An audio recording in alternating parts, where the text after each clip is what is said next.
up to 15% of women and teenagers are affected by heavy menstrual bleeding, which ergo then causes iron deficiency with or without anemia. That's a significant proportion. When it's a private thing, how do you talk to people about it? How do you find out, is what I'm experiencing normal? You can't just ask the question to your daughter, let's say, do you feel you're having heavy periods? What does that mean to them? They don't know what's normal. Nobody tells them what's normal. Nobody tells them how to evaluate what's normal. 10 or 11 is not an unusual age for periods to begin. And so the conversation needs to start even with girls as young as 8 or 9 years old, in order to create an environment where they feel comfortable talking about their bodies with their parents. It shouldn't be a taboo subject. It should be something that girls are aware of, so that if there are issues, that they can flag them up with somebody. In a nation that has communication about everything, yet somehow menstrual bleeding is something that still is in the shadows. Things haven't even changed now in 2024.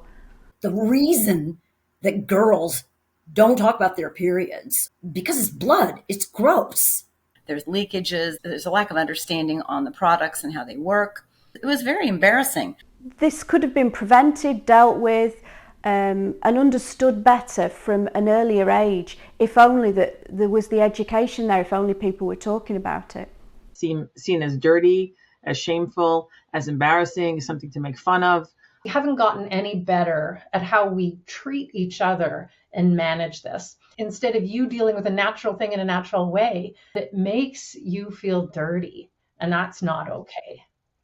These are very important things to talk about. How heavy are your periods? How much pain are you having? Do you have pain? Because a lot of girls hide all of this. From my own experience raising 2 daughters, I've progressed in my own life to learn that it's really important to talk about these things. Doctors or others may ask the question, do you have heavy menstrual bleeding?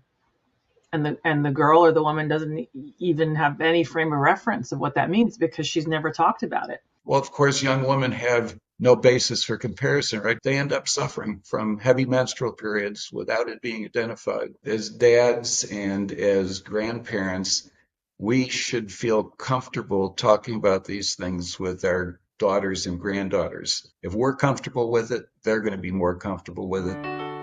Why does my heart